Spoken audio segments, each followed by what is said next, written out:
You're listening to Life Check Yourself with life coach, transformational leader, and dating and relationship badass, Marni Battista. Every week, you'll get the raw truth from top experts and real people on the important life and love issues you want to know about. So, if you're ready to life check yourself in your relationships, your career, and the areas of your life that matter most to you, and you're not afraid to be called out on your, stuff, then you're ready for what's next.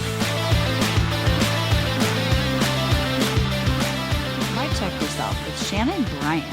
Overcome jealousy in 3 minutes. Ladies, welcome. Today, we are going to talk about something that I know I struggle with every single day. I don't think social media is helping me with this. And so I was so excited when Shanenn Bryant hit me up and said, I'm a jealousy expert as well as a relationship confidence expert. She's the host of the Top Shelf podcast. She's the founder and CEO of Top Shelf, which is a self-development company, and they have coaching and courses and community, and they help keeps with low self-worth, insecurity, and jelly in their jelly. That's what my kids say.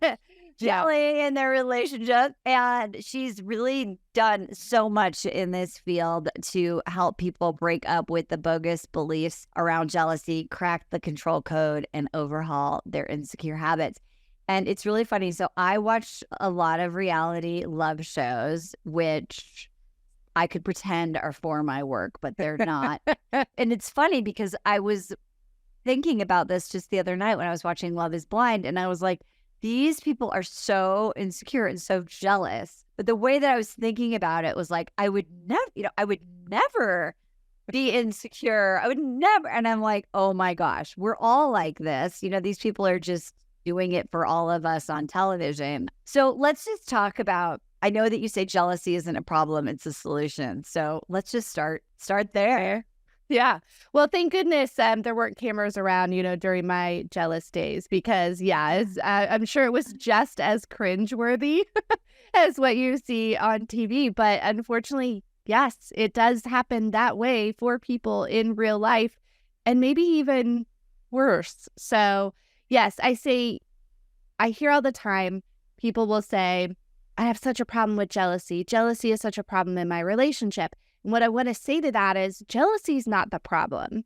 Jealousy is a symptom of a different problem. So it's a solution to something, meaning it is saying, hey, you need to go look at this. There's something else going on, and you need to go searching for that. And so a lot of times when we're jealous, especially in relationships, which is what I focus on, jealousy and insecurity in relationships, we are so focused on our partner, what they're doing, who's calling, who's texting, who are they, chatting with on social media, that we don't take the time. We think it's about that, trying to determine, are they going to cheat? Are they going to leave? Are they doing something behind my back? When really the focus should be on yourself to say, why am I so concerned? Why is this driving my life? Yeah, and I think it's really interesting too, because so one of these little vignettes, this girl was saying, just so you know, she was like sort of interviewing a potential partner. And she was like, just so you know, like my man will never look at other women on social media. Like my man, wouldn't even want to do that because I fill him up, blah, blah, blah. Is it that like this comes from, like, do you always have to have been cheated on or been hurt to be jealous in a romantic relationship of your partner? Sure. Well, so I see people fall into two buckets. Okay. One is they grew up with some type of dysfunction. That's certainly where mine came from. My father was an alcoholic. It was chaotic, violent environment. And he left when I was 12. We didn't have contact again until I was like 25. And then again, not until the last 3 years of his life. So I had the abandonment issues, the thoughts of, well, if my own dad doesn't love me, why would anyone else love me? I'm not worthy of that love. So I find that people will fall into that sort of, they grew up with some type of dysfunction. A parent wasn't being quite the best parent, potentially. And then there's the bucket where they say, my childhood was fine. I didn't really have any issues. But I did have a relationship where there was infidelity or a series of relationships with infidelity. Now, what I will say, the one that grew up with the dysfunction is probably picking some not so great people to have then those, to really drive home the fact that you're not worthy. So we tend to pick partners that may do that. So yes, it could be either of those two buckets. It doesn't necessarily have to always be that it was a cheating incident. I felt like I was insecure and jealous before that ever happened. I love this. And I think I want to expand this because I think we can get jealous of other people and other relationships and then say, why isn't my relationship, or why doesn't my guy do this? Or we can be jealous because your guy's always on his phone and not spending time with you, right? Or jealous that your guy is always at work or choosing to stay later at work, right? So if you're jealous like of other women, does that mean that you're probably jealous of a lot more? Or can you be jealous in the other bucket but not be jealous of other women? I feel like people kind of have their thing. So I want to clarify too the difference between jealousy and envy. So envy is more, envy is more envious of my neighbor's new car, their fancy house, my friend's fancy house, the coworker who got the promotion over me. That's really envy, where you are wanting what someone else has. Got it. Jealousy is, don't take what I have. I'm going to protect what I have. So that's where we find, yes, that they're really stuck with this feeling of their partner's going to leave them, their partner's going to cheat on them, so they're in protection mode. And if you've been cheated on before, that never feels good. So we're trying to protect ourselves potentially from having that same feeling again. So most of the time, it will be, yes, I'm jealous of other women, but also, you brought up they came home later, they're working too much. It is also that we need that attention, that reassurance, because, and I don't know if you've been in the relationship before where you're asking your partner all that's like, do you still love me? Do you still find me attractive? No, totally. Yeah. That's the same thing, right? Yeah, exactly. When you're doing that questioning, so you're either questioning them all the time about how they feel about you, or you're questioning them about their day to see what they did. Were they potentially around someone who could be a threat to you? So my big one, of course, and I see this most often, it is threat of, if it's a female, she's threatened by other women. And unfortunately, sometimes that makes us not very kind to other women also. Let me ask you this. I know I keep expanding this because I'm just thinking of all these people that I've worked with or people that I've talked to, all being jealous of your partners, like if they're spending time with their kids that aren't your kids, or spending time helping their ex-partner or their ex-in-laws, right? So, because I see a lot of that, like, either their partner is jealous because they're choosing to spend time with their kid, or they're jealous of the kid when they're doing shared custody and things like that. So all of this is just like a big, giant jelly. It's all jealous. Yeah. Yes. And usually the people will have all of those things that you talked about. And so they will get jealous, and people outside who haven't ever experienced this would go, why would you be jealous if that person's spending time with their kids? My goodness.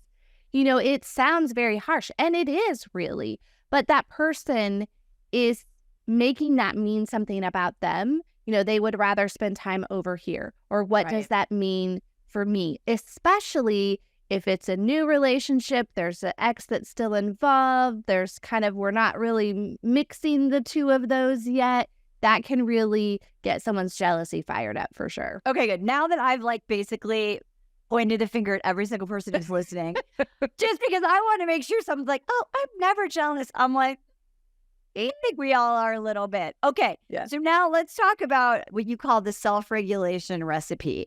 Because I think if you're saying, okay, this is not the problem, this is a window. Yeah. Open the window, walk through the window, look at it. What can you do to sort of really focus on how you actually solve the real problem? Yeah.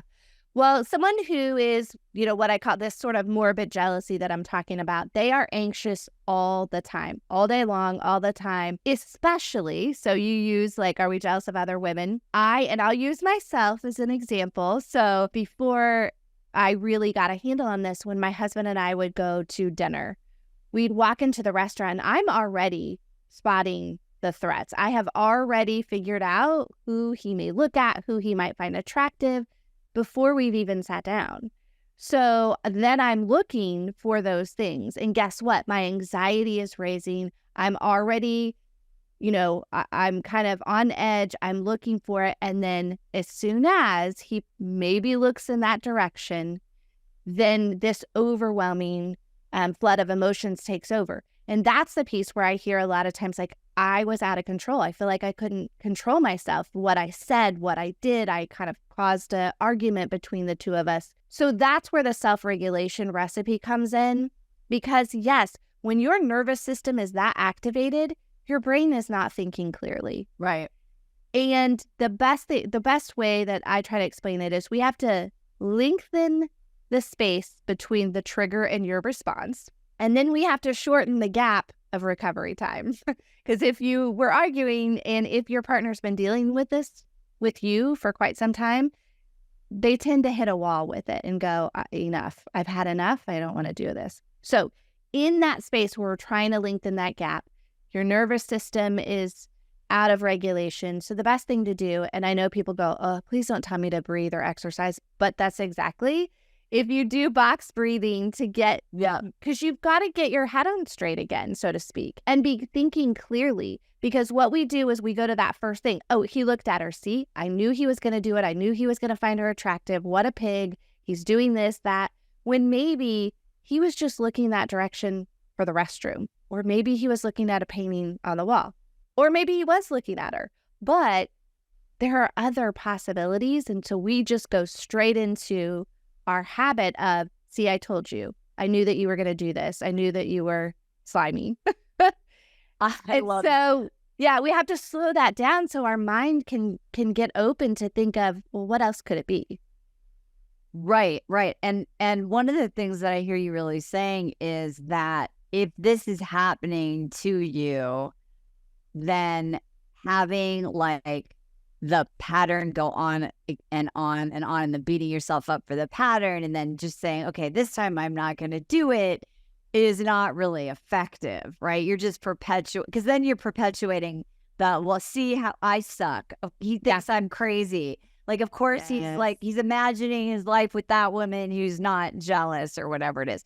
So we have to sort of just like give ourselves some grace and say, so what? Now I have to like start looking at this and take responsibility. It's so much easier to blame your partner. Oh, so easy. And we do it so well too.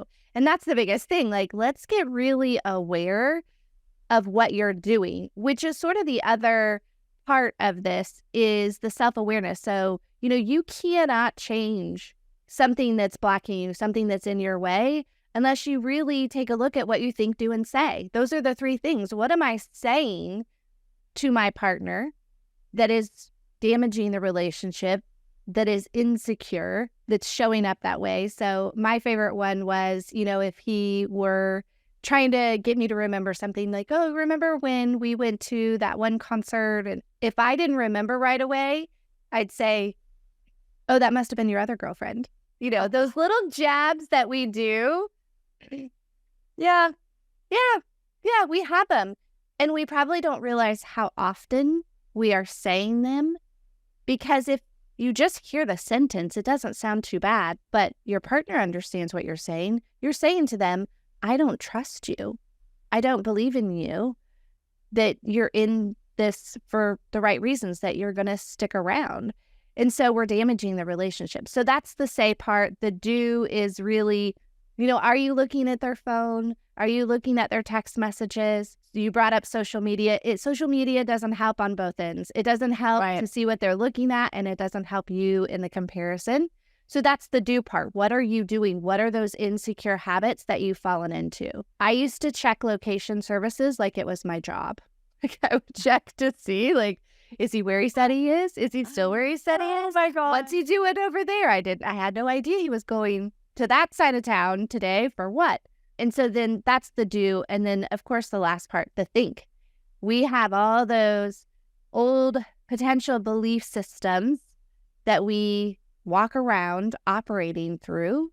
And we don't take time really to sort of dump out that junk drawer and go, wait a second, do I still need all this? Does this still make sense for me? So those are the three, think, do, say. If you just take notice of them, you're going to be like, ooh, yikes. Yeah, I was thinking back when I first met my husband, we've been together 15 years, but he is a really great surfer. And he was really into surfing and outdoors. And so we would go to Hawaii and I would like see all these like tiny little surfer girls. And when I would get insecure, I'd say to him like, oh, I bet you wish you had some like, yeah, teeny girl, right? To go surf, and I was like, oh my God, it's just like and he'd be like, no, of course I don't want that, right? But I would get that insecurity, right? Of like, I'm not enough. And so I was like, why am I making him like reassure me? This is so dumb. He picked me, right? Mm-hmm. So I share that just to say like, it's not like I was jealous that he would go out in the water and like talk to girls. Like I wasn't like, oh, he's gonna hook up with a surfer girl. It was more like, oh, are you sure you want to be here? Am I enough? Am I cute enough? Am I active enough? Am I athletic enough? Because I just think this is like so deeper than being afraid, like, oh, my partner's going to cheat on me. So when you think about how do you sort of like start to heal and start to have like, I think there's is there like a normal or a healthy flirtatious like jealousy ever? Or is it just like kibosh and like start feeling confident? How do we sort of shift that? Yeah, I would say, a little bit of jealousy is fairly normal in a relationship. And sometimes, it's fine, to go, oh, okay, I noticed that. Okay. Maybe that's healthy. It's when it starts to become this toxic jealousy where you're sick at your stomach all the time. You're constantly focused on your partner. You feel like I can't focus at work. I feel like I'm not present with my kids. That's when we really have to take a look at it. And you are absolutely right. It is so much deeper than, because most of my clients will say, I don't think he's out there like looking to cheat. I don't think he's like, stopping at every, hotel along the way when he's out of town. So then, like, okay, on one hand, I don't think he'll cheat. But on the other hand, am I good enough for him? And that's the real, right? To get to like, am I good enough? And you had said it, am I enough? Am I enough? And that's what we really focus on. So that's where we have to go in and do the deep work of, well, what is causing you to not feel like you're enough? The other thing we don't do as women for sure is, I talked about taking inventory of your beliefs, but what about inventory of what you're bringing to a relationship, what you bring to the table? Right. We don't do that. Because we feel like, oh, I'm boasting or I'm bragging or, this is what I think is great for a relationship. But so we never really take that inventory of how great are we, right? And like you said, they picked us. They did pick us. And it's like, why are we always looking at, the faults, right? Yes. And so I want to talk about the jealous of exes and children just for a minute. Mm-hmm. Because I think that falls outside of, the, women walking in the room. And I think really common as you get in your 40s or 50s or 60s and you're dating, you have your quote unquote, Louis Vuitton luggage that you brought or your partner brought in. So when you is there like a gold standard of what's appropriate? Like, is this something that you should even have a conversation with your partner about? Is this something you just need to deal with on your own? I love it that you say Louis Vuitton luggage. Mine is more like Target luggage or something, or Walmart luggage. I don't know. But yeah, I think the best thing, especially if you're in a relationship because outside influences in our relationship are always the greatest challenges, right? Usually it's if those two people are together and there's nothing outside, we get along great. It's when there starts to become outside influences. So one, that's a conversation that you should be having up front. we get into relationships without really setting our boundaries ahead of time. Right. And, okay, you cross the boundary. I'm actually going to do something about it. Like, it's not okay that you crossed it. I'm not just going to let it go.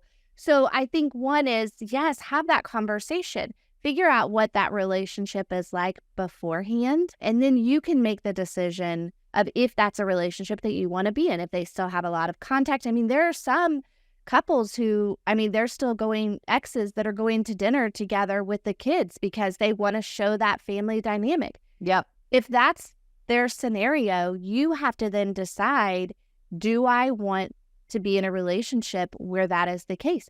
Some people will go, yes, that's totally fine. And others will go, no, I don't think I'll be comfortable with that. And both of them are fine, but you have to make that decision ahead of time. You can't get into the relationship and then go, oh, I don't like it. It needs to stop. That's not a good thing. It's hard. Well, I was just thinking, so when I got divorced, my ex ended up with someone who was super jealous, like so jealous. Now, we were not married, and so he started having this very not nice behavior toward me for like 10 years. And I was like, wow, he's really a jerk. I mean, that's what you think about your ex-husband when you're getting divorced. So turned out, this is crazy. He gets divorced from that woman. And I find out the reason that he was being a jerk was because she was jealous. Yeah. Right? And I was like, what? And so now we're friendly. I would say we're friends. I mean, there's probably not very many people that I've known for 35 years, right? Like, right. When you get to a certain age. But I know for myself, like, I really had to forgive, right? I had to forgive him, forgive her. My husband had to be like, because it was easy to not be jealous when the person is a jerk. But when the person's being nice, you're like, wait, is this cool? Do I want to be having like family dinners with this person? Yeah. Right. So I think it's really important to have those conversations because it is hard. So for me, as the one with the kids and the ex, it's hard to constantly be defending yourself. So I've been on the other side of it too, right? Where you're like, chill. I'm the chill out person. So if what's your problem? Yeah. So if you're the chill out, what's your problem person? Is there a better way to have conversations with the jealous partner? That's what I was just going to say. So if you're someone, and it's maybe almost female to female, of just understanding that we all are insecure at times. We all get jealous. We're all, 90% of us are comparing ourselves quite frequently. And so I think a little bit is like stepping into that other person's shoes and going, they don't know me. They don't understand the dynamic. How can I kind of ease their mind? Because a lot of times what happens, especially, and not, you didn't do this in your case, but sometimes I might have. You might have. Yeah, like, what's your problem?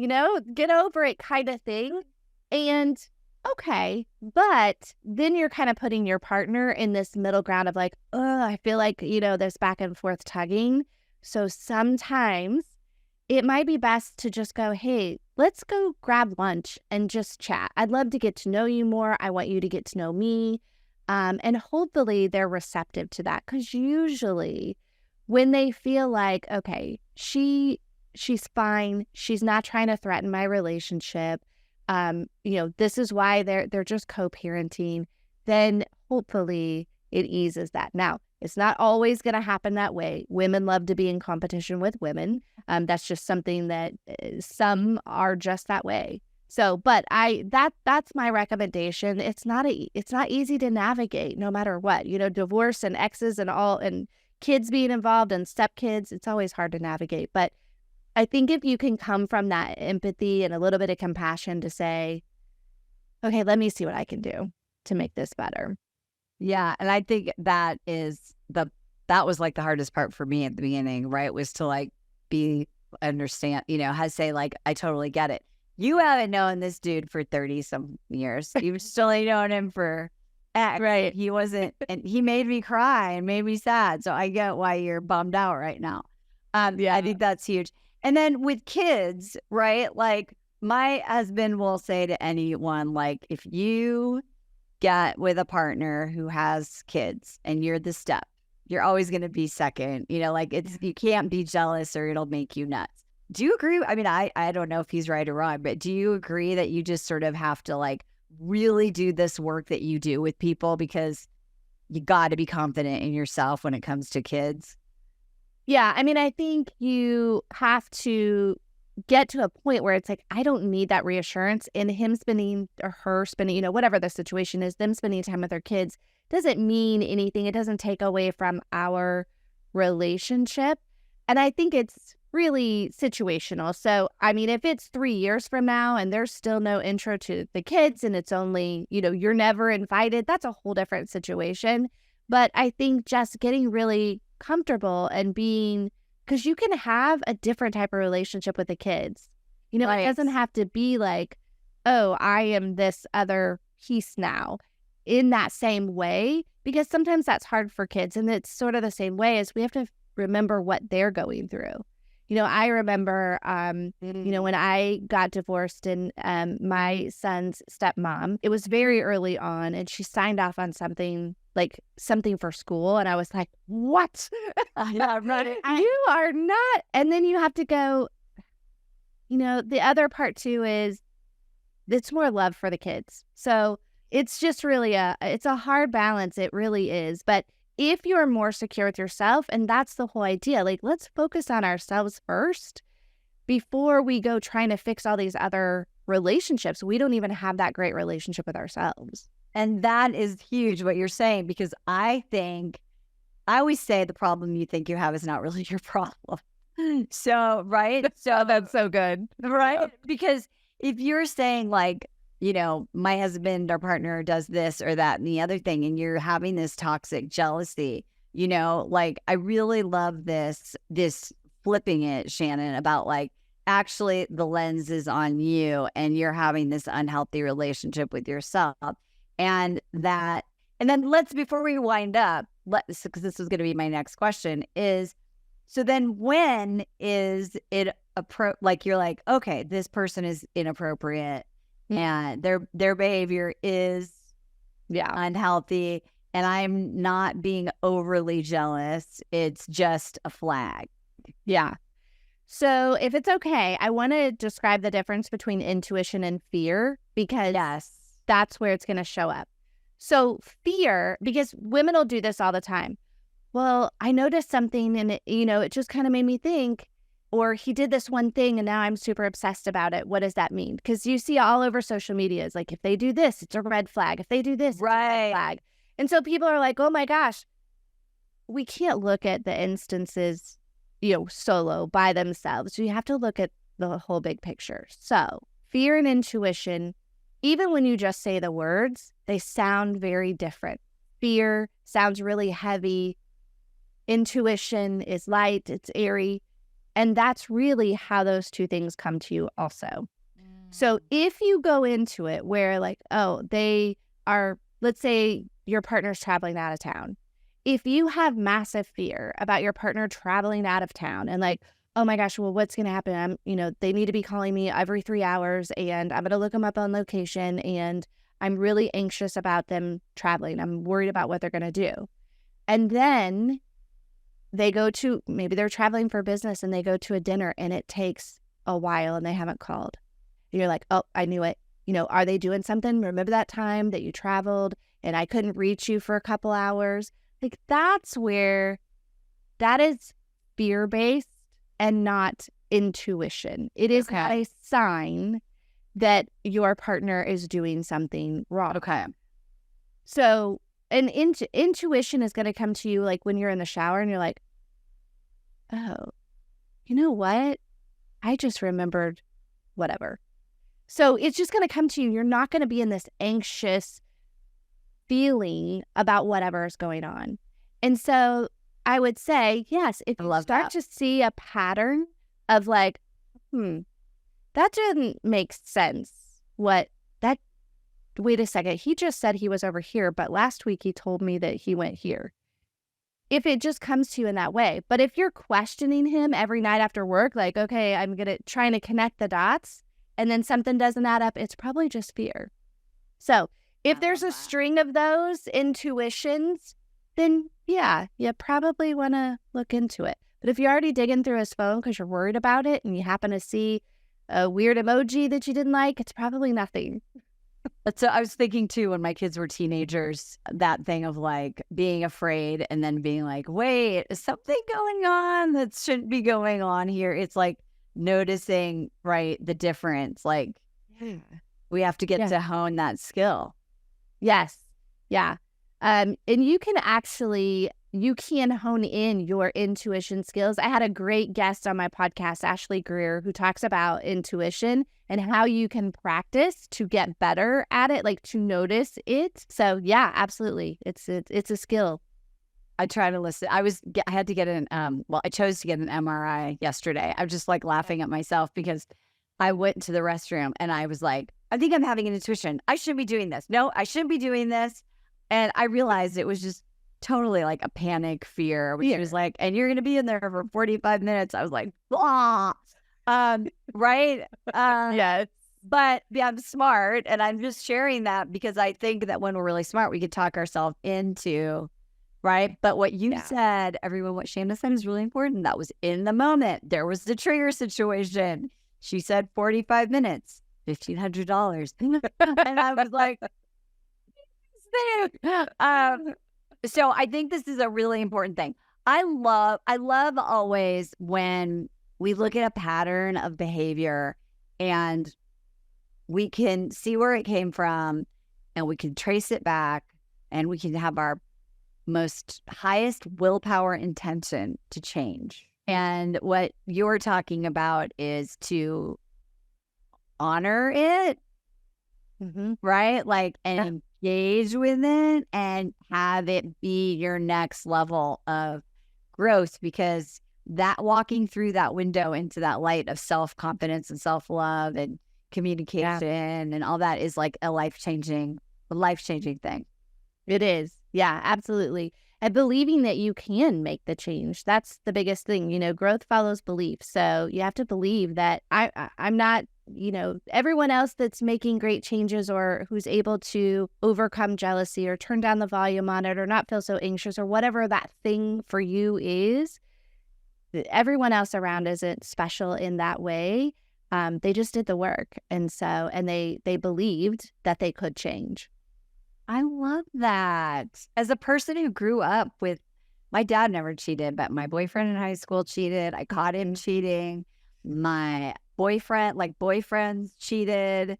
And now I'm just worried about the girl in the bikini surfing. So I think I've come a really long way. You've come a long way. I'm like, I'm so proud of myself. I never think that my partner's going to cheat on me with another woman. Ladies, do you have, and if you want to get in touch with Shanenn, who spells her name so awesome, by the way, Shanenn. Yeah. I mean, if you're going to have a kid, I would like jot that down somewhere in your phone. You should probably keep that one. It's really good. And you can go to topself.com. The links to everything will be in the show notes. Just thank you so, so much for being here. I think this is such a freaking badass topic. And I love that you're here to help people overcome this so that it's not debilitating. Yeah. Well, thanks so much for having me. I love it.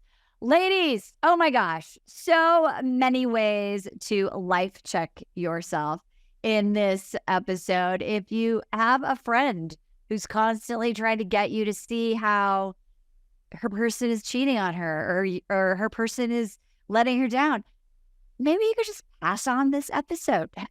It's an act of service. We all need to life check ourselves. You can follow me on Instagram, Marni Battista _. Also Facebook. I'm old school. I'm old fashioned. Send me a message. Say hi. Friend request me. Just cleared out a bunch of friends. I'm like, I have dead people as friends. I definitely need to rest in peace. And if you ever want help going through a life check yourself, of course, you can always get in touch with us at any of those platforms. Ladies, we love you. Thanks for being here. And always remember, life check yourself. We'll see you next time. Bye-bye for now. Hey, thanks for tuning into today's show. So if being in an intimate relationship in which you feel 100% seen, heard, and accepted by a high caliber man is a priority for you right now, and you're interested in seeing if you're a fit for working with me and my team at Dating with Dignity, here's what I want you to do. Just head over to dwdvip.com That's D as in dating, W, D as in dating, VIP.com, and book a call to speak with my team. We'll get on the phone with you for about 60 minutes and you'll get crystal clear on what's stopping you from finding true love right now. We'll also take a look at what you want to create, what you want your whole life to look like when you're able to finally be fully expressed as a woman in a healthy relationship with an incredible guy. And if we can help you get from where you are right now to where you want to be, we will show you the fastest path possible that makes sense for you to do that. We help smart, successful women all over the world solve this one missing piece in their life so they can finally have it all. So to see if we can help you do the same thing, head over to dwdvip.com. I'm Marni Battista, and let's talk soon.